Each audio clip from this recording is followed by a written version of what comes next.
বছরের শুরুতে টানা ৩ মাসের হরতাল অবরোধে মন্দাভাব দেখা দেয় তাঁত শিল্পে।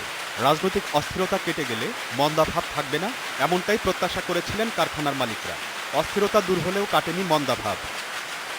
আমার দেখা এই ২০ বছরের ব্যবসায়িক জীবনে আমি এতটা মন্দার কবলে কোনোদিন পড়ি নাই। এমন পর্যায়ে আসছে যে আমাদের মিল্ক ফ্যাক্টরি বন্ধ হয়ে যাওয়ার পথে। একসময় ভারতে যেত দেশের কাপড়, এখন ভারতের কাপড় চোরাচালান হয়ে আসছে দেশে।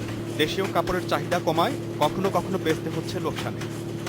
শ্রমিক কষ্ট বেশি, তারপর আপনার রঙের দাম বেশি, সুতার দাম বেশি, কেমিক্যালের দাম বেশি।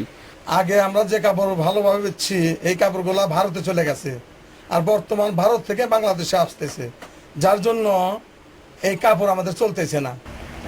বেড়েছে তাঁত উপকরণের দাম, ক্রমাগত ক্ষতির মুখে পেশা ছেড়ে দিচ্ছে কেউ। তাঁত বন্ধ হয়ে যাওয়ায় কাজ হারাচ্ছে শ্রমিক।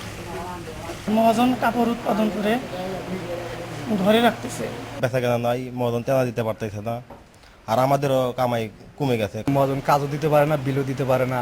এখন আমাদের মতো পোলাপানের খুবই সমস্যা হয়ে গেছে।